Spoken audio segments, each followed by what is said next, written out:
Prière d'ouverture, alléluia. Seigneur, merci, nous te rendons grâce, nous te bénissons, Papa, pour le temps que tu nous donnes. Oh notre Dieu, tu es bon, tu es merveilleux. Nous sommes encore infiniment dans la joie pour le temps que tu nous donnes, Seigneur, pour pouvoir se communier ensemble. Oh, merci, Seigneur, pour la présence de mon frère Cyril, la présence de maman Nancy, la présence de maman Brigitte. Merci, Seigneur, pour le temps que tu nous donnes afin de pouvoir partager la parole, partager la bonne nouvelle, partager, Seigneur, ce qui concerne notre vie, ce qui concerne notre salut. Oh oui, Seigneur, nous sommes dans la joie et nous sommes toujours encouragés de pouvoir rester dans ta présence parce que, Seigneur, tu nous bénis. Vraiment, Papa, merci. Tu nous bénis, nous sommes bénis au travers de ta parole. Nous sommes bénis les matins, nous sommes bénis à midi, nous sommes bénis le soir. Vraiment, Seigneur, nous avons besoin de t'entendre. Nous avons besoin de rester pleinement, Seigneur, dans ta présence. Vraiment, Seigneur, que toute la gloire et l'honneur te soient rendus, notre Dieu. Sois puissamment béni au nom du Seigneur Jésus-Christ. Nous remettons, Seigneur, ce temps, nous remettons ce moment de partage entre ta main. Seigneur, parle dans nos cœurs, parle dans notre esprit, parle dans notre pensée. Parle-nous au nom de Jésus. Seigneur, nous ramenons toute pensée captive à l'obéissance de Christ, comme le dit la parole, au nom du Seigneur Jésus. Seigneur, éloigne de nous tout ce qui n'est pas de toi, tout ce qui est de l'ennemi, tout ce qui ne glorifie pas le Seigneur, s'éloigne et quitte ce lieu, et quitte ce moment au nom de Jésus-Christ. Père, sois béni, Père, sois élevé. Merci pour le temps que nous avons reçu auprès de toi. Saint-Esprit, conduis nos pensées, conduis nos bouches, dirige ce temps par la puissance, par la main puissante du Seigneur Jésus-Christ. Père, je te loue, je te glorifie dans les noms puissants de Jésus. Amen. Amen. Amen. Ok. Voilà, donc nous sommes en train de dire toujours, comme nous le répétons, que l'apôtre Jacques dit qu'il nous parle de la prière. Il dit, vous demandez, vous ne recevez pas, comme j'avais dit. Il dit, parce que vous demandez mal. Dans l'objectif de quoi? De satisfaire vos pensions ou vos désirs. Je réitère ce passage. Je suis dans Jacques chapitre 4. Je commence toujours là pour que nous comprenions que ce n'est pas, Dieu n'exauce pas toute demande. Donc toute demande que les gens peuvent faire dans la prière, Dieu ne l'exauce pas. Maintenant, il faut que la demande soit conforme à la parole. Jacques dit, avant de commencer là-bas, je commence d'abord au verset 1er. Jacques chapitre 4. D'où viennent les luttes ou d'où viennent les querelles parmi vous? N'est-ce pas de vos passions qui combattent dans vos membres? Donc vous voyez déjà, quand on fait allusion aux passions, on est en train d'épingler un élément ici. On parle des querelles. Donc vous voyez déjà que les querelles aussi fait partir des membres qui fait partie parmi les membres qui se trouvent dans des pensions. Parce que nous disons que les pensions, ce sont des désirs. Mais on va expliquer maintenant des sortes de désirs tout à l'heure là, et puis on va entrer dans le vif de notre sujet. Que nous comprenons, mes bien-aimés, comment on peut faire une bonne prière, comment on peut prier Dieu. Il dit, n'est-ce pas dans vos passions? Il parle, vous convoitez et vous ne possédez pas. Vous êtes meurtrières et enviées, vous ne pouvez pas obtenir. Vous avez des querelles et des luttes et vous ne possédez pas parce que vous ne demandez pas. Ah, on ne demande pas. Maintenant, il dit dans le verset 3. Donc, c'est-à-dire la personne pense qu'il est en train de demander. C'est ça la pensée de l'apôtre Jacques. Donc, la personne demande, mais lui, il a cru, la personne, elle a cru qu'elle a demandé. Mais en réalité, selon Dieu, elle n'a pas demandé. Il y a certaines écritures, même dans l'Ancienne Alliance, le Seigneur est en train de dire, jusqu'à présent, vous n'avez encore rien demandé. Voilà. Alors que les gens, ils ont demandé. Mais le Seigneur dit, jusqu'à présent, vous n'avez encore rien demandé. Jacques dit dans le verset 3, Vous demandez et vous ne recevrez pas. Ah, donc on demande mais on ne reçoit pas. Il dit parce que vous demandez mal. Donc voilà pourquoi, mes bien-aimés, quand vous priez, vous demandez dans le livre de Matthieu, là-bas, tu rappelles Dieu, Seigneur, tu as dit, demandez-le, vous donnera. Mais bien-aimés, il faut lire aussi d'autres écritures qui parlent de la prière. Parce que Dieu n'exauce pas toute demande. Je répète, parce que nous parlons de la prière, Dieu n'exauce pas toute demande. Parce qu'il y a certaines personnes qui demandent, mais avec des mauvaises intentions, avec de mauvaises pensions, des mauvais désirs. Il dit quoi? Dans le but de satisfaire vos pensions. J'avais dit tout à l'heure que les pensions dont on parle ici, ce sont aussi des désirs. Ça peut aller dans le sens des plaisirs ou des désirs, des mauvais désirs. Parce que si vous lisez dans la version, par exemple, Parole de vie, là-bas, on parle des mauvais désirs. Donc, Parole de vie, il a traduit les mauvaises pensions par les mauvais désirs. Voilà. Donc, vous ne recevez pas dans le but de satisfaire vos pensions. Maintenant, vos pensions, là, c'est ça ce que j'ai dit. Dans la traduction Parole de vie, la Bible est Parole de vie. Parole de vie, il a traduit les mauvais, les pensions par les mauvais désirs. Voilà pourquoi cela m'a permis encore de faire une petite chute libre pour un peu donner, tirer une petite leçon spirituelle par rapport à ça, parce que on aura toujours à demander à Dieu. Vous comprenez? On aura toujours à demander. Mais maintenant, comment demander? Si on a des mauvais désirs, les mauvais désirs veut dire quoi? Nous avons dans la Bible des bons désirs et des mauvais désirs. Alors, si vous lisez par exemple dans Psaume 37, on dit « Fais de l'Éternel tes délices, il te donnera ce que ton cœur désire. » Donc, le Seigneur ne donne, voilà, suivez-moi ici très bien, le Seigneur ne peut accorder ou exaucer une demande qui est faite avec des bons désirs. Si ces désirs-là se conforment, comme j'avais dit, à la parole de Dieu. Parce que dans la Bible, nous avons les désirs de la chair et nous avons les désirs de l'esprit. Regardez par exemple dans Actes des Apôtres. Regardez quelque chose ici. Actes des Apôtres. Actes des Apôtres chapitre 5. Je prends pour vous, je lis pour vous rapidement. Actes chapitre 5, verset, je lis à partir du verset 16. La Bible dit ceci. Je dis donc, marchez selon l'esprit et vous n'accomplirez pas les désirs de la chair. Écoutez, il dit encore, car la chair a des désirs contraires à ceux de l'esprit. Donc ici, vous remarquerez que l'apôtre plutôt Paul est en train de présenter deux sortes de désirs. Il parle des désirs de la chair et des désirs de l'esprit.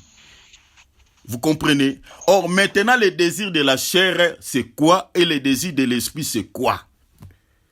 Je peux aller encore plus loin, traduire ces désirs par l'affection de la chair ou l'affection de l'esprit.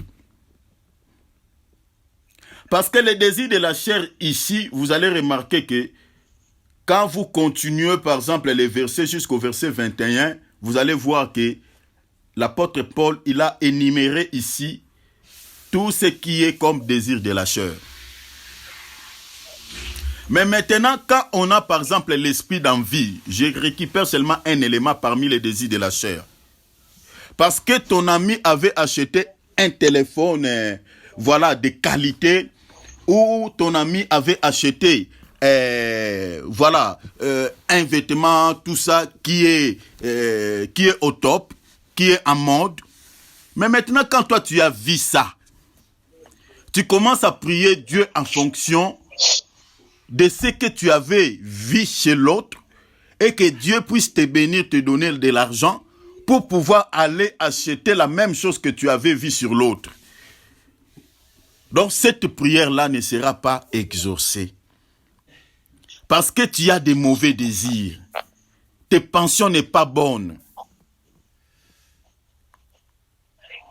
Donc tu veux, il y a donc c'est-à-dire tes pensions ou ta demande, la demande que tu es en train de faire à Dieu est accompagnée par un esprit d'envie derrière. Vous comprenez? Cela est accompagné comme ça. Et dans ce cadre-là, la prière ne sera pas exaucée. Vous voyez, si vous lisez par exemple dans Colossiens chapitre 3, verset 5, Là-bas, l'apôtre Paul est en train de nous interpeller à pouvoir faire quoi? À pouvoir bannir, enlever les mauvais désirs dans nos cœurs. De ne pas pouvoir avoir ces charges de choses. C'est-à-dire, il faut enlever ça. Donc, quand tu fais déjà une prière, je peux parler même les mauvais désirs en termes de motivation impure. Vous savez, quand vous priez Dieu, votre motivation n'est pas bonne.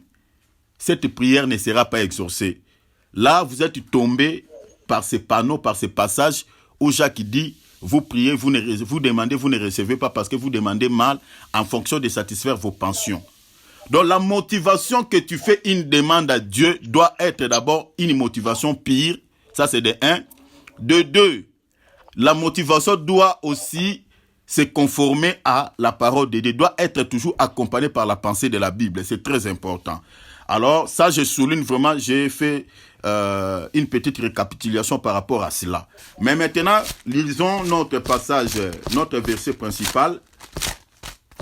1 Timothée chapitre 2 verset 8. Je crois que je resterai un peu sur ce passage même la semaine prochaine. Il y a beaucoup de choses à dire sur ces petits versets ici.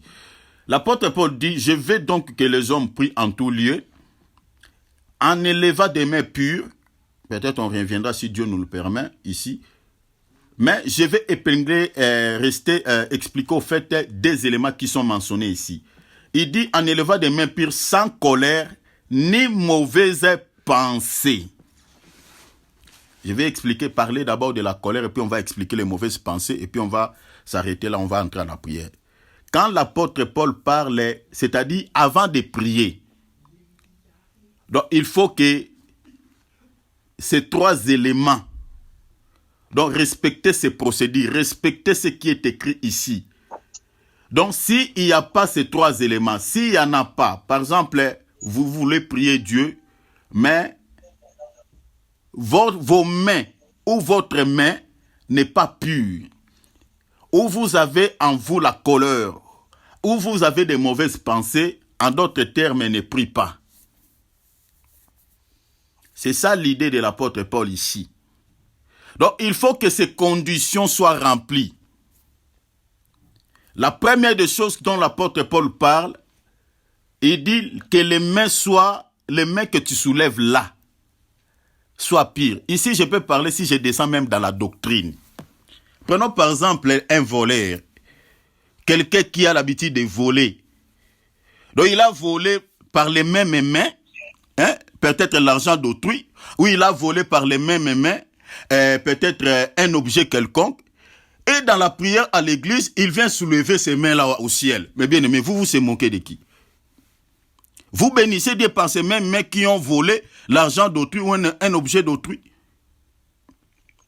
Prenons par exemple, excusez-moi avec les termes, un homme par exemple qui cherche, voilà, nos sœurs-là, des prostituées. Tu pars là-bas, aller toucher les seins des prostituées. Et le jour de culte, tu viens à l'église, tu prends les mêmes mains que tu touches les péchés. Et tu soulèves ça au ciel pour bénir le Seigneur.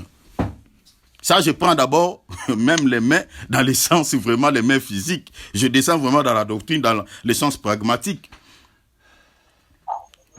Donc vous voyez que c'est une personne, quand il soulève ses mains, les mains physiques, là, quand Dieu les regarde, il voit la saleté. Alors, l'apôtre Paul, ça je ne parlerai pas aujourd'hui, les mains, en tout cas je laisse, mais je touche sur la colère. Regardez mes bien-aimés ce que la Bible dit par rapport à la colère. Je vais prendre une écriture, ça semble un peu dur, mais je vais expliquer ça par la grâce de Dieu. Regardez, je prends Éphésiens. Prenez avec moi mes chers frères, prenons Éphésiens chapitre 4, versets 26 à 27. Éphésiens chapitre 4, versets 26 à 27. Je dis Éphésiens chapitre 4, versets 26 à 27. Je prends seulement la colère. Pourquoi l'apôtre Paul veut, avant qu'on fasse la prière, il faut enlever d'abord la colère et les mauvaises pensées, que les mains soient pures. Il a cité que 3 éléments. C'est très capital. Je lis Éphésiens, je parle d'abord sur la colère et puis je vais toucher les mauvais désirs. On s'arrête là et puis on va prier. L'apôtre Paul dit ceci. Il dit, si vous vous mettez en colère, ne pêche point. Point virgule. Que le soleil ne se couche pas sur votre colère.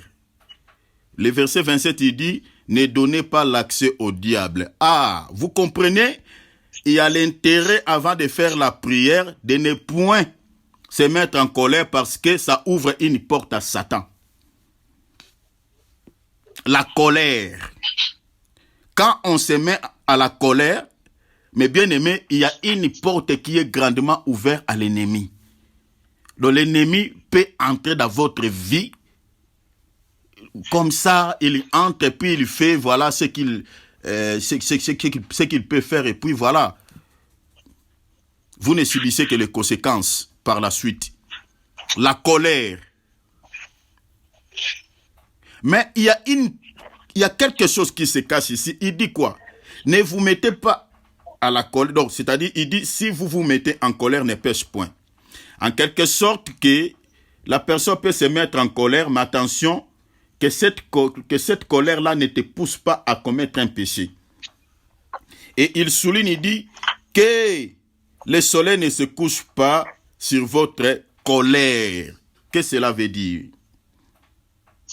Vous savez dans la Bible, parce que l'apôtre Paul, c'est pour ça que nous disons que les écrits de Paul, quand tu lis, ne prenez pas ça littéralement. En tout cas, Paul était un apôtre, il était aussi un prophète. Il a des langages un peu, mais bien aimé, si vous n'avez pas vraiment une petite connaissance de la parole du Seigneur, vous pouvez tordre l'essence des écrits de Paul. Quand l'apôtre Paul parle que le soleil ne se couche pas sur votre colère, ça c'est un langage, l'apôtre Paul, il est en train de parler à un langage codifié ou un langage allégorique. Le soleil ne se couche pas dans la Bible, le soleil. Nous avons le soleil, le lever du soleil et nous avons le coucher du soleil. Quand il dit que le soleil ne se couche pas sur votre colère, mais bien aimé, cela veut dire tout simplement, ça parle de la personne du Seigneur Jésus-Christ. Parce que dans la Bible, si vous lisez par exemple Psaume chapitre 84, verset 12, la Bible dit l'Éternel Dieu est un soleil. Si vous lisez dans les livres de Luc, chapitre 1, à partir du verset, je crois, 64 ou 62, la Bible présente le Seigneur Jésus-Christ comme étant le soleil de la justice. Donc vous comprenez que nous avons le soleil dans l'Ancien Testament et nous avons le soleil dans le Nouveau Testament. Mais il n'y en a pas deux soleils. Si vous regardez, mes bien-aimés, au ciel, il n'y a pas deux soleils. Il n'y a qu'un seul soleil. Donc le même soleil qui était dans la loi, c'est le même soleil qui était venu comme un enfant né par Marie. Vous comprenez? Le même soleil. Mais maintenant, ici, l'apôtre Paul, il a fait une petite nuance. Il dit que le soleil ne se couche pas sur votre colère.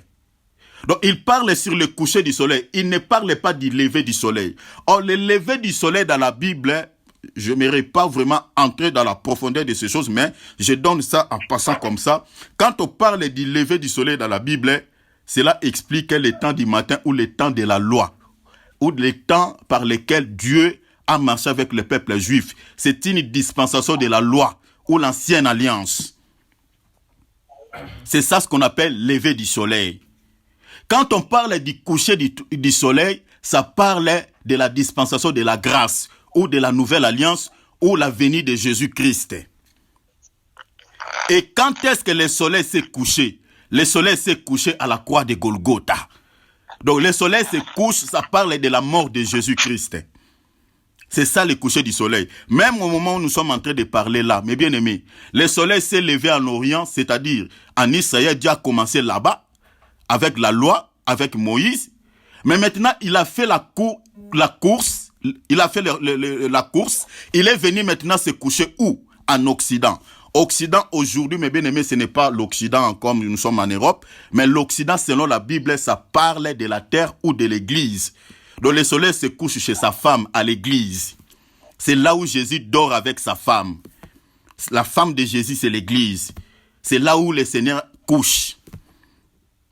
Donc au moment où nous sommes en train de parler là, le Seigneur est avec nous. Il n'est plus en Israël. Il est avec l'église. C'est là où il s'est couché. Et il s'est couché depuis quand? Il y a 2000 ans de cela, depuis la croix de Golgotha. C'est là où le Seigneur s'est couché, c'est-à-dire, c'est la mort, ça part de la mort. La mort du Seigneur Jésus-Christ. Et son esprit est resté avec l'église. Alors, quand l'apôtre Paul parle ici, il dit un jour, je crois, on en parlera vraiment en profondeur, avec tous les détails, avec les versets à l'appui, parce que nous sommes en exhortation, c'est pour ça que je parle en passant. Quand l'apôtre Paul dit maintenant que le soleil ne se couche pas sur votre colère, l'apôtre Paul veut juste dire un langage en disant ceci.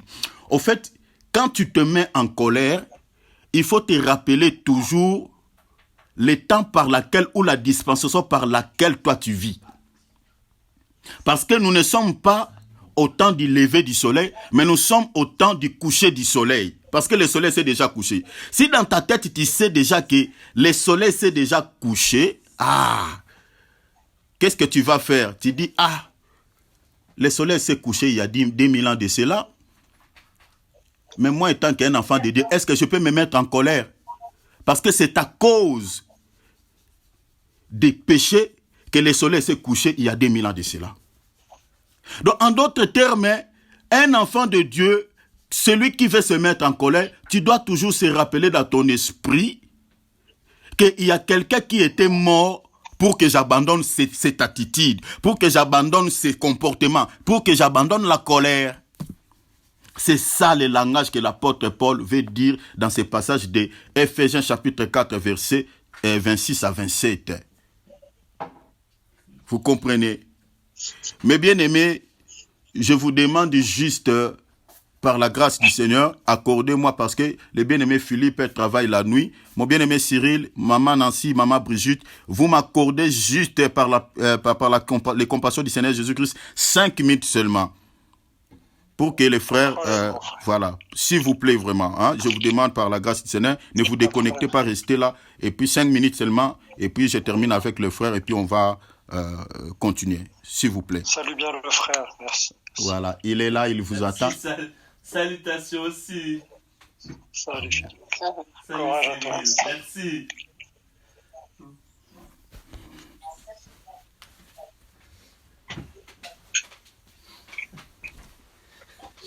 Avec la machine, la fenêtre.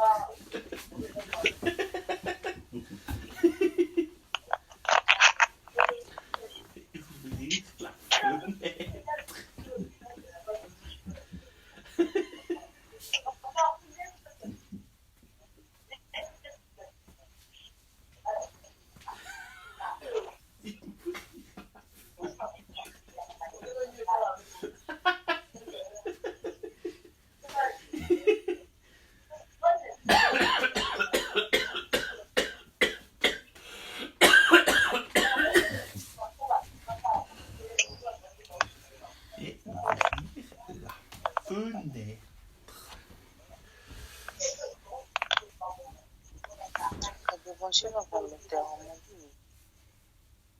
Ouverte que savoir.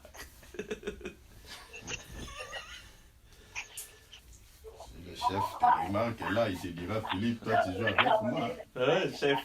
Prêt à 6 heures quand il sera là, je vois qu'il est derrière la machine. J'ai dit, alors veuillez ouvrir la fenêtre. Elle est ouverte que savoir.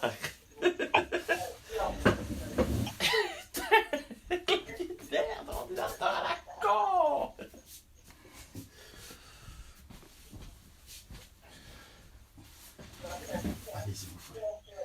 Ah, puis comme le gamin allemand qui s'énerve sur son ordinateur. Avec Luna, on l'avait vu souvent cette vidéo, un certain temps.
Ces chaussettes sont souples. Ah, elles sont parfaites.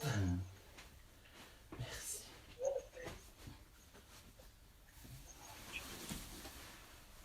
Veuillez ouvrir la fenêtre.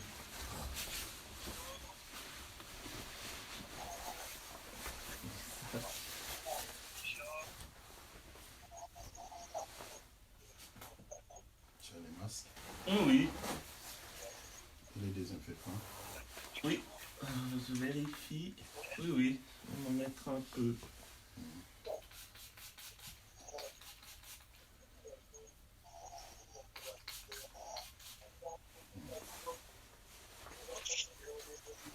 Seigneur Jésus, merci Seigneur Dieu puissant pour ce moment que tu nous as donné.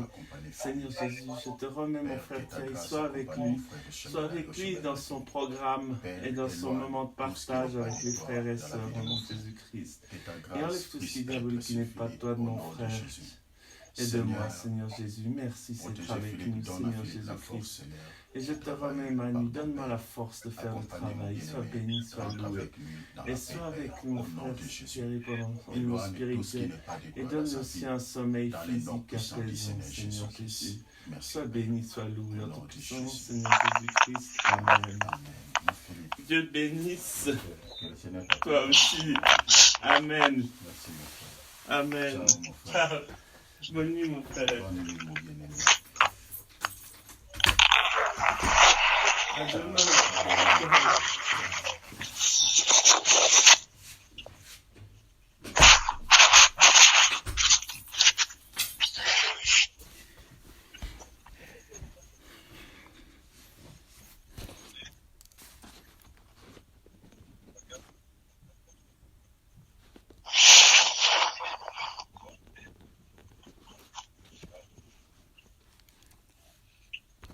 Ok, je suis là. Amen. Amen. Amen. Ok, vraiment merci pour votre patience. Dieu vous bénisse. Merci beaucoup. Ok, donc je disais que la colère, donc quand la Bible dit ne se met pas à la colère, parce que le soleil, il dit que le soleil ne se couche pas sur votre colère. Donc, vous avez compris que, mes bien-aimés, le soleil dont l'apôtre Paul parle ici, ce n'est pas le soleil physique. Donc, il parle du soleil qui est tout un homme, qui s'est couché il y a 2000 ans à la croix de Golgotha. Et jusqu'à présent, le soleil est toujours couché dans l'église. Donc, le soleil se couche aujourd'hui plutôt à l'église. Donc, vous comprenez que le soleil dont l'apôtre Paul parle aujourd'hui, le soleil là, c'est la parole. C'est-à-dire, tu ne peux plus te mettre en colère parce que tu te rappelleras toujours que nous vivons à l'époque où le soleil est couché. Vous comprenez? Le soleil est couché. Donc, je parle que le soleil qui est couché aujourd'hui, c'est la dispensation de la grâce. Donc, le Seigneur nous a affranchis de la colère. Le Seigneur nous a libérés de la colère. Donc, on ne peut plus vivre, mes bien-aimés, avec toutes ces choses comme on vivait autrefois. Donc, parce que nous vivons à l'époque où le soleil s'est couché. Donc, c'est ça. Alors, l'apôtre Paul, il a épinglé un élément dans les versets 7. Il dit que ne donnez pas l'accès au diable. C'est-à-dire, toutes ces personnes qui se mettent en colère, mes bien-aimés, ouvrent une porte grandement ouverte à l'ennemi ou à Satan. Et vous êtes sans ignorer que, mes bien-aimés, dans ce monde, il y a des parents qui ont tué leurs enfants sous la colère.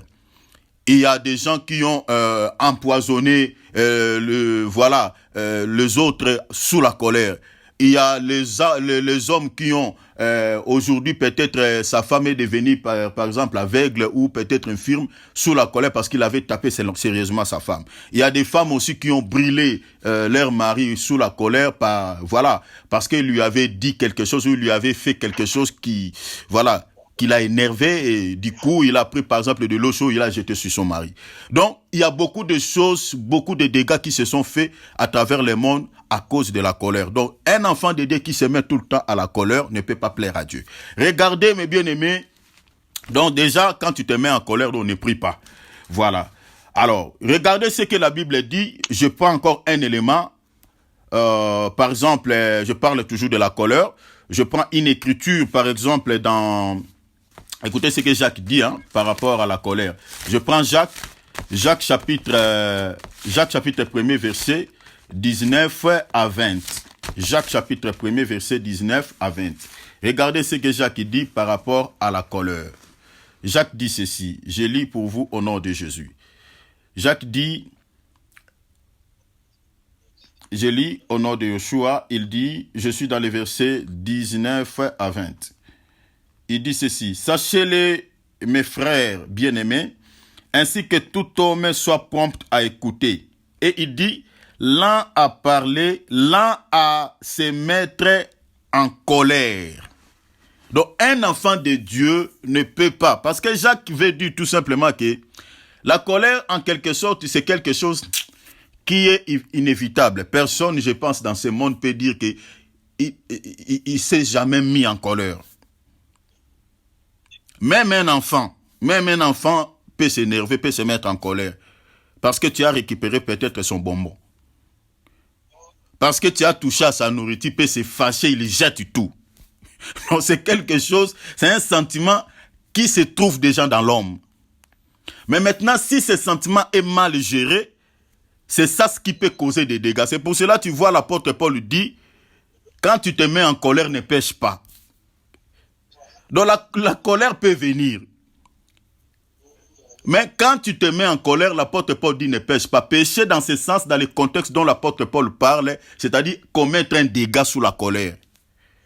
Comme on dit à Lingala, Bazoramokano na sa kandate. C'est-à-dire, Bazoramokano na sa kandate, mon frère Cyril veut dire, on ne prenne pas de décisions sous la colère. Merci. Voilà. Donc, il faut que mes bien-aimés, qu'on respecte la parole de Dieu, c'est-à-dire, la colère, c'est inévitable, ça peut venir. Donc, tu peux te mettre en colère, tu peux avoir l'irritation, tu peux s'énerver parce qu'on t'a fait fâcher, parce qu'on a touché quelque chose à toi, voilà. Mais attention, il faut toujours comprendre que je ne peux pas, donc je dois être lent à la colère. Donc, je ne peux pas agir sous la colère. Je ne peux pas faire ceci. Mais quand tu sens que ça monte, allez demander la paix. Commencez même à prier intérieurement de toi, Seigneur, donne-moi la paix du cœur, s'il te plaît. Que je ne pêche pas parce que je me sens énervé, donne-moi la paix du cœur. Voilà, c'est très important. Parce que l'apôtre Jacques dit ceci dans le verset 20, il dit, car la colère de l'homme n'accomplit pas la justice de Dieu. Vous voyez, donc c'est-à-dire la colère de l'homme, quand l'homme s'énerve, l'apôtre Jacques dit, cette colère-là n'accomplit pas la justice de Dieu. Or, la justice de Dieu, c'est sa parole. Donc c'est là, quand tu te mets en colère, sache-le déjà, tu es à côté de la plaque. Donc tu es déjà à côté de la parole. Tout ce que tu peux faire, si dans ton cœur, il y a encore des symptômes de la colère, en tout cas, sache-le que donc tu es mal barré, quoi. Voilà, ça c'était pour la colère. Donc, étant que les enfants de Dieu, la colère peut venir. La colère, on peut te faire nerver. Mais il faut savoir gérer cela pour ne pas pécher. Et puis du coup, avant de prier, en tout cas, il faut enlever cela dans ton cœur. Au cas contraire, ne prie pas. Parce que c'est ça ce que l'auteur de cette épître veut nous enseigner. Hein? Donc, 1 Timothée chapitre 2, verset 8. Vous voyez? Donc, il faut faire très attention parce qu'il dit, avant de prier, il faut prier sans colère. Donc, si tu pries avec la colère, je ne sais pas même quelqu'un qui a le Saint-Esprit, comment il peut faire la prière et dans son cœur, il y a la colère. Ça ne marchera même pas. C'est vraiment quasiment impossible.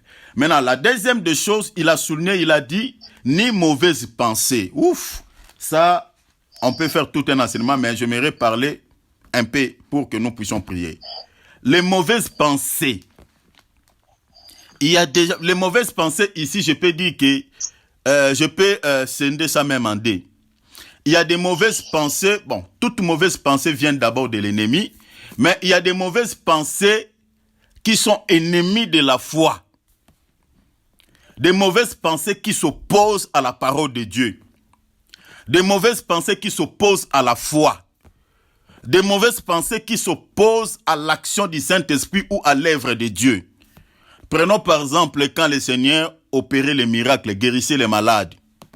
Les pharisiens et les scribes venaient dire, ils disaient aux gens que voilà, vous croyez quoi? Vous pensez qu'il est fils de Dieu parce qu'il a fait marcher un paralytique? Mais c'est par la puissance de Belzéboul qu'il opère tous ces miracles. Et le Seigneur n'a pas aimé ce genre de raisonnement, n'a pas aimé ce genre de conception, qu'on est tenté de lui taxer qu'il a un démon. Le Seigneur dit, tout péché contre le Fils de l'homme vous sera pardonné. Mais celui qui va pécher contre le Saint-Esprit, ces péchés ne seront jamais pardonnés. Vous voyez ce genre de méditation, vous voyez ce genre de pensée. Regardez même quelque chose ici dans le livre de Matthieu, chapitre, je peux prendre Matthieu combien? Matthieu chapitre 9, verset 1er. Regardez, je prends une écriture pour vous, mes bien-aimés. Regardez ce que le Seigneur dit.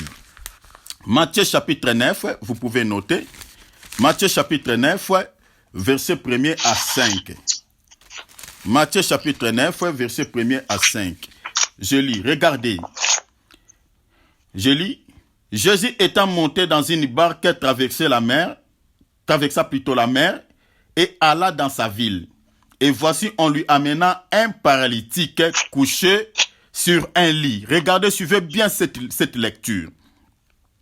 On lui amena un paralytique couché sur un lit. Jésus, voyant l'air froid, dit au paralytique, « Prends courage, mon enfant, tes péchés te sont pardonnés. » Mais bien aimé, est-ce que l'action que Jésus-Christ a posée ici était mauvaise? Était-elle mauvaise ou était bonne? Jésus a guéri ce paralytique, Jésus a pardonné ses nombreux péchés. Mais regardez maintenant les pensées des hommes. Sur quoi quelques scribes dirent au-dedans d'eux. Ils ne dirent pas ouvertement, mais ils dirent au-dedans d'eux. C'est-à-dire, ils ne se parlaient pas l'un l'autre. Mais ils avaient des pensées dans les cœurs. Ils disent l'un l'autre. La Bible dit quoi? Cet homme blasphème. Donc quand on parle de blasphémation, c'est-à-dire c'est quelqu'un qui va à l'encontre de ce qui est juste. Donc c'est-à-dire, il ne respecte pas la loi de Moïse, il ne respecte pas les commandements de Dieu.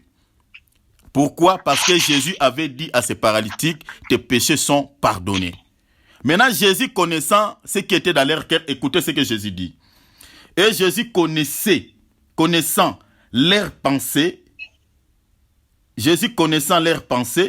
dit, pourquoi avez-vous des mauvaises pensées dans vos cœurs? Vous voyez? Donc, ce que Jésus est en train d'appeler les mauvaises pensées ici, c'est quoi? Parce qu'on est en train de lui taxer qu'il a commis un blasphème parce qu'il a guéri quelqu'un et puis il a dit que tes péchés sont pardonnés. Pour ne pas aller plus loin, quand on parle de mauvaises pensées, mes bien-aimés, l'apôtre Paul n'a pas fait mention de cet élément dans cet épître pour rien. Donc l'apôtre Paul, il a fait mention de cet élément parce que, mes bien-aimés, il y a des choses, mes bien-aimés, qui se cachent dans le cœur de l'homme. Parce que quand on parle de mauvaises pensées, mes bien-aimés, les mauvaises pensées sont toujours liées au cœur de l'homme, au cœur de l'être humain. Regardez, Jésus dit ici que vous avez des mauvaises pensées dans vos cœurs. Regardez une vérité dans Matthieu chapitre 15. Les mauvaises pensées ne viennent pas dans la tête comme les gens peuvent penser. Parce que souvent quand on dit « Ah, tu as des mauvaises pensées », on peut montrer la tête. Toi, tu as des pensées impures. Ce n'est pas dans la tête, mais ça vient dans le cœur de l'homme. Et le cœur dont la Bible parle, le cœur de l'homme, ce n'est pas le cœur qui coule le sang. C'est-à-dire, ça vient de l'âme. Le cœur dont la Bible parle, c'est l'âme. C'est-à-dire, ça vient de l'esprit de l'homme. Matthieu chapitre 15. Parce que si vous ne remplissez pas ces critères, mes bien-aimés, vous ne pouvez pas prier. Vous avez des mauvaises pensées. Vous vous mettez souvent là, à la colère. Mes bien-aimés, vous avez des mains impures. J'avais déjà expliqué les mains. Mais je reviendrai par la grâce de Dieu, si Dieu nous donne le temps. Si vous ne remplissez pas ces trois critères, mes bien-aimés, vous ne pouvez pas prier. Voilà pourquoi beaucoup de prières ne sont pas exaucées. Beaucoup de prières ne sont pas exaucées parce que les critères ne sont pas remplis. Les mauvaises pensées. Ici, je peux souligner, commençant par ceux qui s'assisent par les bancs ou qui s'assisent les fidèles, les membres actifs de nos assemblées, jusqu'aux hommes de Dieu. Il y a beaucoup qui ne remplissent pas ces critères. Je l'ai dit en guise de cause. Matthieu chapitre 15, verset 19. Le Seigneur dit, car c'est du cœur que viennent les mauvaises pensées. Vous voyez la vérité biblique? Donc les mauvaises pensées ne viennent pas à la tête, viennent du cœur. Et le cœur dont on parle ici, ça parle de l'âme. L'âme d'une personne. Ou dans l'esprit de l'homme. Les mauvaises pensées. Et je peux dire ici que quand on parle de mauvaises pensées, j'ai dit tout à l'heure que les mauvaises pensées, c'est aussi l'ennemi de la foi. Remarquez, la Bible dit, celui qui croira sera sauvé. Mais maintenant, il y a une pensée qui vient, parce que le diable, c'est vraiment un spécialiste d'envoyer les mauvaises pensées dans la tête des chrétiens. Ça peut sembler, voilà, très bel raisonnement. Mais si ces raisonnements-là s'opposent à la vérité biblique, ça devient les mauvaises pensées. Prenons par exemple, la Bible nous invite à avoir la foi, à enlever la peur. De ne pas pouvoir avoir la peur. Mais quand on commence à réfléchir, je prends un exemple par exemple, je suis malade. Et du coup, on prie pour moi. On me dit par exemple, voilà, c'est fini, Dieu t'a guéri. Mais je sens encore quelques symptômes comme si je ne suis pas guéri. Mais il y a une pensée qui vient dans ma tête. Est-ce que comme on a prié pour moi, je peux prendre encore les médicaments ou pas? Ces pensées-là, c'est ça les mauvaises pensées. Est-ce que comme on a prié pour moi, comme je ne sens pas encore bien guéri, est-ce que je peux prendre les médicaments ou pas? Les pensées-là qui viennent après la prière, ce n'est pas les bonnes pensées. C'est les pensées de l'ennemi. Je ne sais pas si je me fais comprendre, mes bien-aimés. C'est ça. Ça maintenant, qui a envoyé ces pensées? C'est l'ennemi. Il a projeté ces pensées dans ta tête là. Pourquoi? Dans quel objectif? Pour s'opposer à ce que Dieu a fait déjà dans votre vie. Prenons par exemple, il y a un frère qui désirait tellement les dons spirituels. Il me voyait parler en langue, tout ça. Et puis des fois, vu que j'ai donné tellement de messages, je recevais les messages de la part du Seigneur. Et il avait envie de pouvoir avoir le don de parler en langue. Et du coup, Dieu l'avait fait grâce. Il avait assisté à une réunion de prière. Du coup, quand l'homme de Dieu priait pour les gens, du coup, le Saint-Esprit l'a saisi et le bien-aimé commence à prophétiser, à parler en langue. Et quand il est venu à la maison, il y a quelque chose qui commence à lui dire, il dit, oh, est-ce que toi tu crois que ce que tu disais là, c'est ça vraiment parler en langue? Mais tu dis n'importe quoi. Ce n'est pas ça. Maintenant, il est venu me voir, il dit, ah, tu sais, quand j'ai pris, j'avais parlé en langue là-bas, mais j'arrive à la maison, je vois quand ça commence à sortir, il y a quelque chose qui me dit, arrête, ce n'est pas ça. Tu dis n'importe quoi. Et du coup, je l'ai enseigné, j'ai dit, c'est ça le combat que beaucoup des enfants de Dieu traversent en termes à ce qui concerne les dons spirituels. Beaucoup, ils ont déjà reçu des dons, mais ces dons-là sont devenus inactifs à cause de ce genre de pensées. Ils pensent que voilà, si je donne ces messages, peut-être c'est mes raisonnements, ça ne vient pas de Dieu. Ah, est-ce que par la langue-là que je parle, c'est vraiment les dons du Saint-Esprit? Qui met ces pensées-là? C'est le diable. Pour s'opposer, pour ne pas avoir la foi. Mais bien aimé, la vie chrétienne même, pour recevoir les dons spirituels, recevoir, je ne sais pas, une guérison, mais bien aimé, s'il y a toujours des pensées qui viennent, qui s'opposent à la vérité ou à la parole de Dieu, c'est ça ce qu'on appelle les mauvaises pensées. Déjà, s'il y a des choses comme ça, mais bien aimé, ne prie pas, ne fais rien, arrête. C'est ça ce qu'on appelle les mauvaises pensées. Et le diable est spécialiste en ça. Regardez une vérité dans la Bible. Pourquoi il ne faut pas avoir de mauvaises pensées? Regardez une vérité dans Proverbes chapitre 15. Les mauvaises pensées, Dieu ne l'aime pas. Dieu ne veut pas que nous puissions avoir de mauvaises pensées. Même si ça vient de l'ennemi. Même si, d'ailleurs, toute mauvaise pensée, ça vient toujours de Satan. Parce que ça pose, c'est, je peux dire quoi? Donc, ça met en scandale la parole de Dieu. Hein? Ça résiste contre la vérité. Voilà. Proverbe chapitre 15, verset 26. Je lis pour vous, Proverbe chapitre 15. Regardez, hein, nous parlons sur les mauvaises pensées. Si l'apôtre Paul il a fait mention de cela en prière, il sait. Si on ne voit pas aujourd'hui les miracles et les guérisons, mes bien-aimés, parce qu'il y a toujours des pensées qui s'ajoutent après. Il y a toujours des mauvaises pensées qui viennent. Est-ce que... On a déjà fait même la délivrance pour quelqu'un qui avait des fétiches, qui avait certaines histoires. On a fait la délivrance, mais...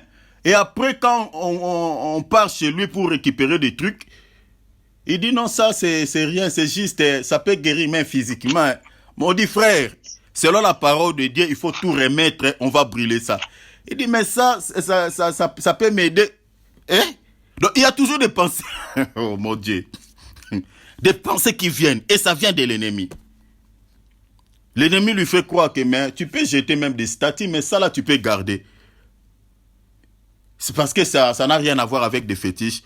Et le diable veut qu'il garde ça pour que les esprits qui vont sortir des statues puissent aller se camoufler dans ce qui est resté.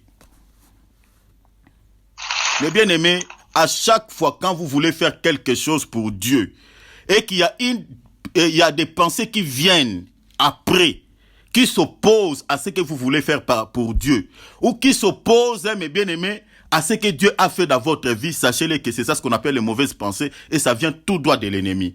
Et il y a une solution que je vais vous proposer ici dans la Bible pour combattre ce genre de raisonnement. Je lis pour vous, mes bien-aimés, une écriture. C'est très important, mes bien-aimés, de pouvoir être enseigné pour ne pas tomber sur le panneau de l'ennemi. Je lis Proverbe chapitre 15, verset 26. Proverbe chapitre 15, verset 26. Proverbe chapitre 15, verset 26. La Bible dit ceci. Les pensées mauvaises sont en horreur à l'Éternel. Je m'arrête là. Vous voyez ce que la Bible dit? Les pensées mauvaises sont en horreur à l'Éternel. Donc quand on dit quelque chose qui est en horreur, en d'autres termes, cela veut dire que c'est quelque chose qui est en abomination.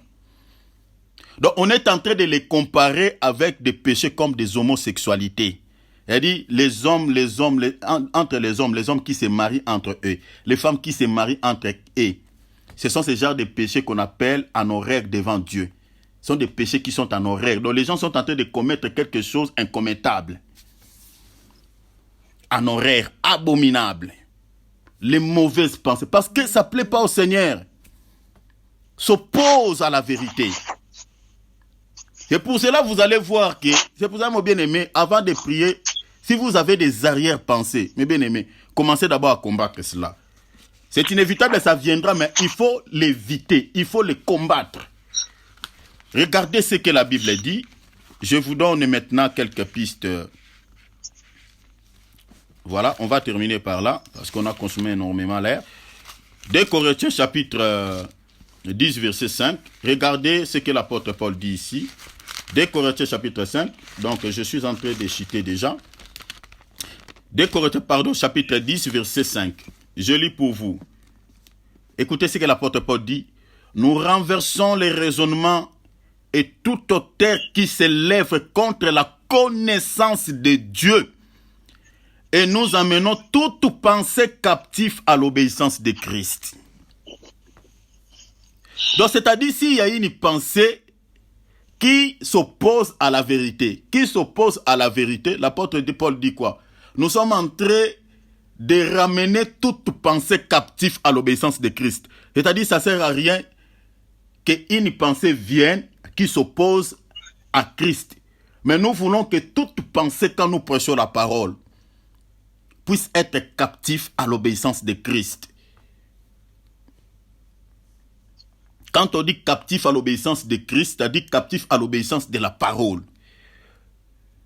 Voilà pourquoi, quand on a voulu faire peur à Shadrach, Meshach, Abednego, que la fournaise est là, Si vous osez encore de faire vos bêtises là, vous ne voulez pas se prosterner devant la statue que le roi a érigée. On a chauffé les feux 7 fois. Vous n'avez pas entendu. Hein? C'est 7 fois qu'on a chauffé les degrés.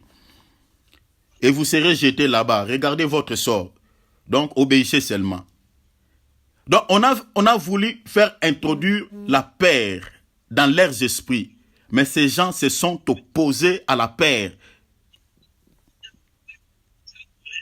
Ils ont gardé la foi jusqu'à la mort. Mais bien aimé, quand il y a une pensée qui vient dans ton esprit, qui s'oppose à ce que Dieu a dit pour toi, est-ce que tu crois vraiment que ce que la Bible dit là, c'est vrai? Est-ce que ce que l'homme de Dieu est en train de parler là, c'est vrai? Est-ce que ça peut marcher? Quand vous voyez déjà une pensée qui s'oppose à la vérité ou à une prédication qui est vérifiable, je dis ici vérifiable aux Écritures, mais bien aimé, cette pensée-là ne vient pas de Dieu. Ça vient de l'ennemi. Donc, en d'autres termes, il y a des pensées selon cette écriture qui s'opposent à la vérité, c'est-à-dire qui n'obéissent pas à la vérité. C'est ça ce que l'apôtre Paul veut dire ici. C'est pour cela qu'il dit, nous amenons toute pensée captive à l'obéissance. Donc, en d'autres termes, il y a des pensées qui n'obéissent pas à l'évangile de Christ, qui n'obéissent pas à Christ, qui s'élèvent contre la vérité. Je ne fais pas un enseignement, mais je suis en train de nous exhorter que nous devons lutter contre les mauvaises pensées pour bien prier.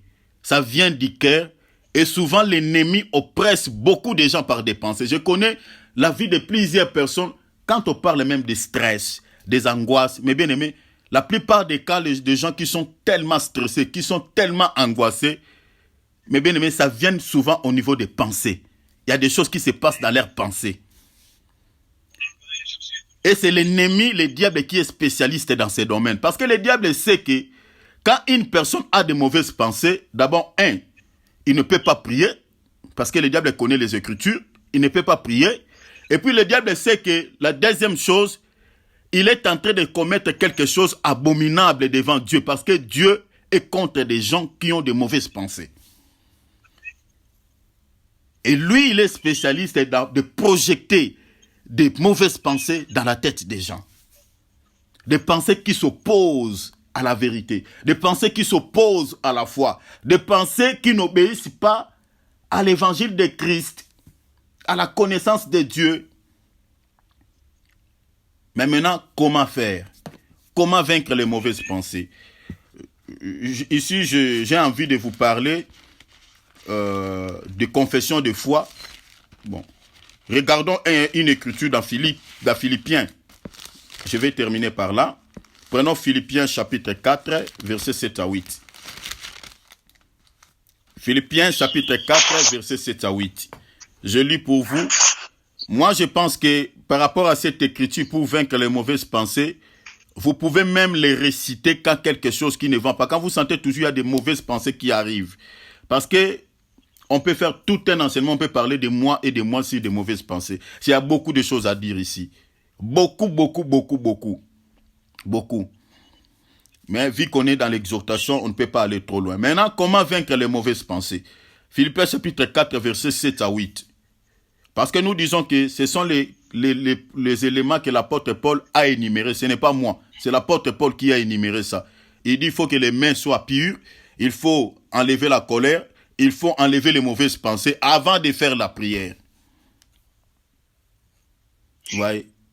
Donc si ces critères ne sont pas remplis à d'autres termes, en tout cas, commencez d'abord par là. C'est ça la case du départ. Voilà. Alors, comment les vaincre? L'apôtre Paul nous a aidés à travers ces passages, ces écrits. Il dit ceci. Et la paix de Dieu qui surpasse toute intelligence gardera vos cœurs et vos pensées en Jésus-Christ. Donc nous comprenons qu'une personne qui a de mauvaises pensées, c'est quelqu'un aussi qui n'a pas la paix. Donc il y a une guerre qui se passe au niveau de son âme. Il n'a pas la paix. Voilà pourquoi il a évoqué la paix ici. Il dit que la paix de Dieu qui surpasse toute intelligence gardera vos cœurs et vos pensées en Jésus-Christ. Donc c'est-à-dire, quelque part tu as la foi, mais quelque part il y a la peur. Quelque part, tu crois, quelque part, tu ne crois pas. Donc, il y a une guerre, tu n'as pas la paix. Donc, quand tu vois, il y a une guerre qui se passe dans ton esprit, tu dis, Seigneur, accorde-moi la paix. C'est comme ça que tu peux vaincre les mauvaises pensées. Tu dis, Seigneur, accorde-moi la paix et enlève ces mauvaises pensées. Dans le verset 8, il dit, au reste, frères, que tout ce qui est vrai, retenez bien, mes bien-aimés, suivez bien ces éléments, s'il vous plaît. Il dit, au reste, frères, que tout ce qui est vrai, 1, ce qui est honorable, 2, tout ce qui est juste, 3, tout ce qui est pur, 4, tout ce qui est aimable, 5, tout ce qui mérite l'approbation, 6, ce qui est vertueux, 7, et digne de louange, il dit quoi? Soit l'objet de vos pensées. Donc, en d'autres termes, si vous marchez en compte de tout ce qui est écrit ici, ou dans votre tête, vous n'avez pas ce qui est vrai, vous n'avez pas ce qui est honorable, vous n'avez pas ce qui est juste, vous n'avez pas ce qui est pur, vous n'avez pas ce qui est aimable, et vous n'avez pas ce qui mérite l'approbation et vertueux digne de louange. En d'autres termes, vos pensées ne sont pas bonnes. Donc, il faut que dans tes pensées, sache que tu puisses savoir et comprendre une chose, que ce que je suis en train de faire, quand on parle de vrai, on parle de la véracité, c'est-à-dire c'est quelque chose qui est vrai, quelque chose qui est véridique. Et que ça soit quelque chose qui est honorable, et que ça soit quelque chose qui est juste, n'est pas injuste. Si tu vois déjà que tu marches dans l'injustice, en tout cas, tes pensées n'est pas bonnes. Il faut marcher dans la vie de pureté. Il parle encore, il fait mention de la pureté. Quand vous ne marchez pas dans la vie de pureté, vous marchez dans une vie impure, en tout cas, vos pensées ne sont pas bonnes. Si vous marchez en accord, il parle encore quelque chose qui est aimable. Vous marchez en accord de ce qui est écrit ici, vos pensées ne sont pas bonnes. Si quelque chose qui ne mérite pas l'approbation, vos pensées ne sont pas bonnes. Si la chose n'est pas, n'est pas vertueuse, n'est pas digne de louange, en tout cas, vos pensées ne sont pas bonnes. Mais maintenant, il faut faire même, je peux dire, une confession de foi. Quand vous voyez qu'il y a des mauvaises pensées, tu commences même à réciter, tu dis, Seigneur, tu as dit que ce qui est vrai, tu as dit que ce qui est honorable, tu as dit que ce qui est juste, ce qui est pur, ce qui est aimable, ce qui mérite l'approbation, ce qui est vertueux et digne de louange, soit l'objet de mes pensées. Je prie, Seigneur, que je ne sois pas esclave des mauvaises pensées. Je veux que, Seigneur, que dans mes pensées, que je puisse avoir des choses qui sont vraies, que je puisse avoir, Seigneur, des pensées justes, que je puisse avoir des pensées pures, que je puisse avoir des pensées, Seigneur, qui, vous voyez, tu peux mettre ça dans la prière. Parce que Dieu ne peut écouter que ce qu'il a dit dans sa parole et exaucer cette prière. Et dans ces cas-là, je pense que tes pensées seront maintenant pures. Voilà. Donc, et si vous remplissez ces critères, vous pouvez maintenant faire la prière et ça c'est bon. Et cette exhortation est venue dans le cadre, mes bien-aimés, de nous interpeller parce qu'il y a des guerres qui se passent dans nos raisonnements. Il y a des guerres qui s'opposent à la foi. Il y a des guerres qui s'opposent, c'est-à-dire des mauvaises pensées qui s'opposent à la vérité biblique. Et nous, les serviteurs de Dieu, qu'est-ce qu'on peut faire? Nous utilisons l'écriture de 2 Corinthiens chapitre 10, verset 5. Nous sommes en train d'amener toute pensée captive à l'obéissance de Christ. De la parole, point barre.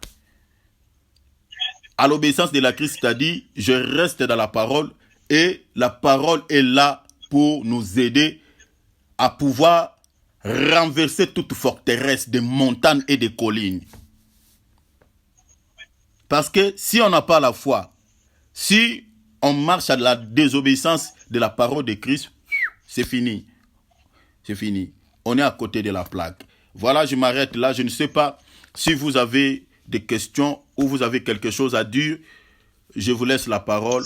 Maman Brigitte, Maman Nancy, mon frère Cyril, vraiment je vous laisse la parole et puis on va prier. J'ai reçu une requête, en tout cas je ne sais pas si vous pouvez me rappeler, une requête, peut-être j'oublierai pendant la prière, une requête d'une sœur qui est en Allemagne, qui est sérieusement malade. Mon frère Cyril, c'est le sœur Inke qui m'a envoyé, je t'ai aussi envoyé ces messages.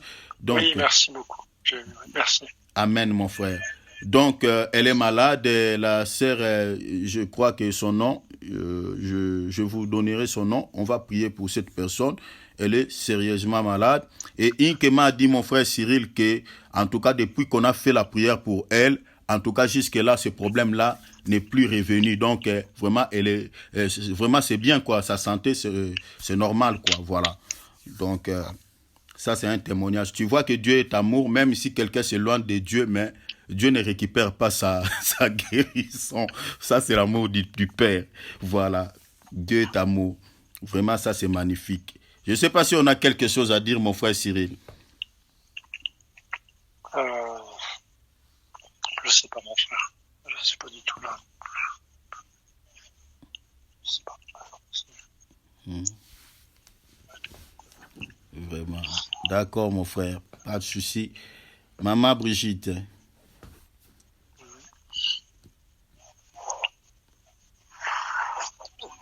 Non. Tu n'as rien à dire? Oui. Ok. Maman Nancy. Maman Nancy, Non, tu as quelque chose à dire? C'est clair. C'est clair, hein? Non.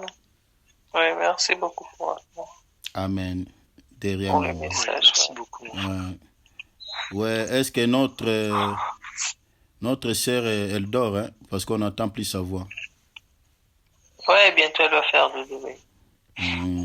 Voilà, quand elle est fatiguée, elle ne parle plus. Voilà. Ok, on va prier maintenant, mes bien-aimés. Que Dieu vous prière d'ouverture. Alléluia. Seigneur, merci. Nous te rendons grâce. Nous te bénissons, Papa, pour le temps que tu nous donnes. Oh, notre Dieu, tu es bon, tu es merveilleux. Nous sommes encore infiniment dans la joie pour le temps que tu nous donnes, Seigneur, pour pouvoir se communier ensemble.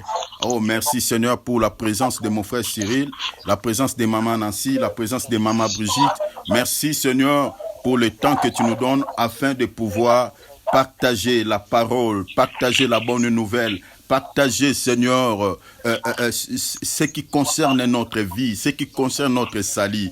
Oh oui, Seigneur, nous sommes dans la joie et nous sommes toujours encouragés de pouvoir rester dans ta présence parce que, Seigneur, tu nous bénis. Vraiment, Papa, merci.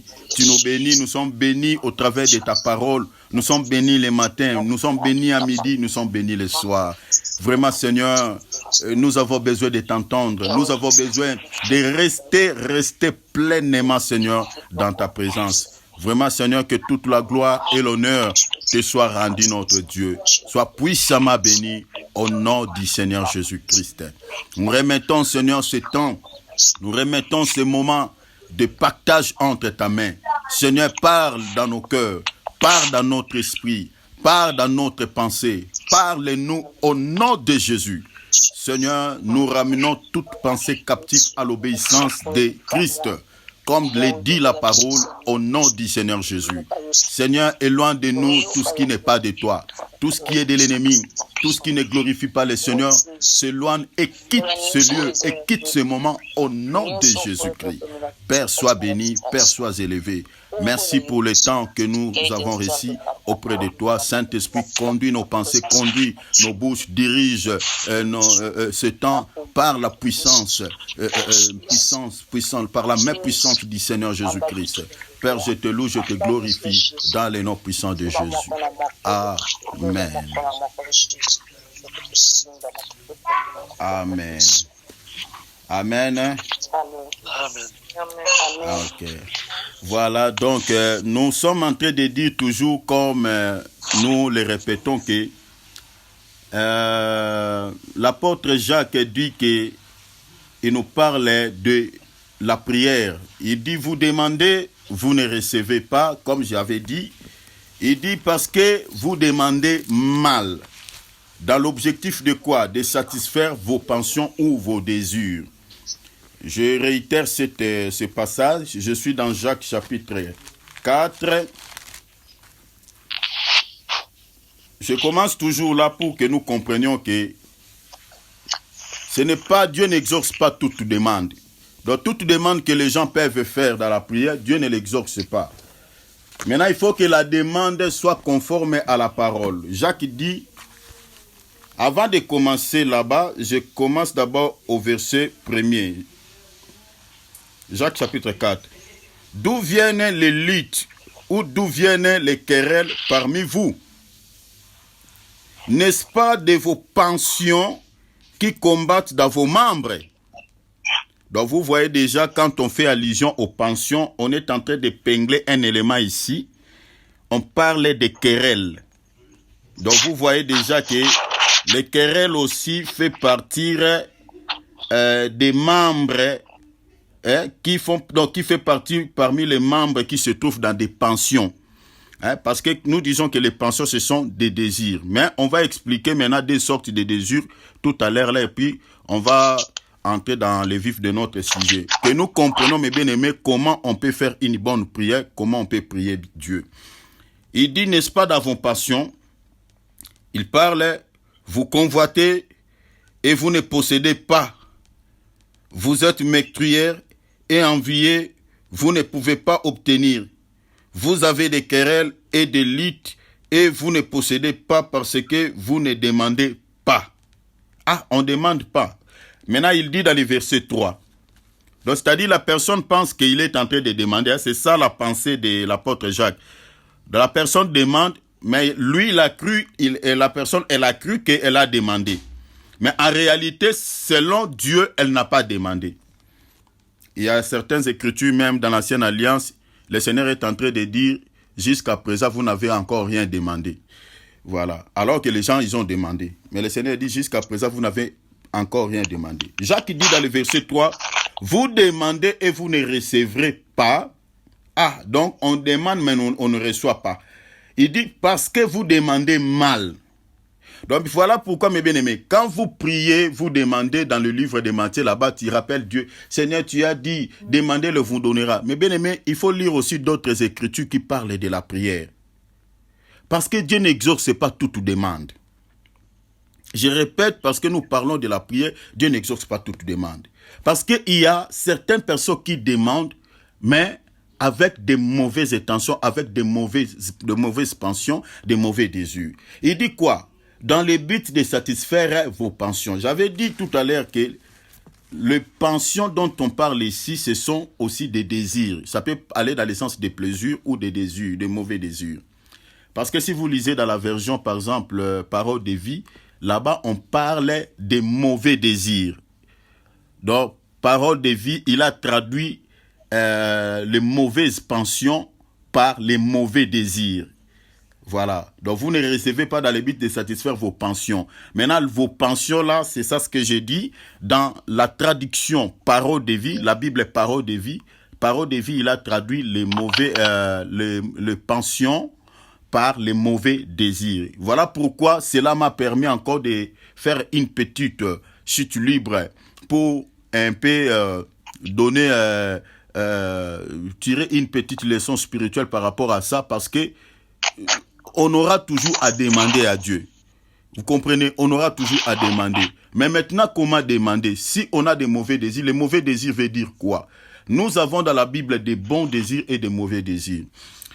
Alors, si vous lisez par exemple dans Psaume 37, on dit « Fais de l'Éternel tes délices, il te donnera ce que ton cœur désire. » Donc, le Seigneur ne donne, voilà, suivez-moi ici très bien, le Seigneur ne peut accorder ou exaucer une demande qui est faite avec des bons désirs. Si ces désirs-là se conforment, comme j'avais dit, à la parole de Dieu. Parce que dans la Bible, nous avons les désirs de la chair et nous avons les désirs de l'esprit. Regardez par exemple dans Actes des Apôtres. Regardez quelque chose ici. Actes des Apôtres. Actes des Apôtres chapitre 5. Je prends pour vous, je lis pour vous rapidement. Actes chapitre 5, verset, je lis à partir du verset 16. La Bible dit ceci. Je dis donc, marchez selon l'esprit et vous n'accomplirez pas les désirs de la chair. Écoutez, il dit encore, car la chair a des désirs contraires à ceux de l'esprit. Donc ici, vous remarquerez que l'apôtre Jacques, l'apôtre plutôt Paul, est en train de présenter deux sortes de désirs. Il parle des désirs de la chair et des désirs de l'esprit. Vous comprenez? Or, maintenant, les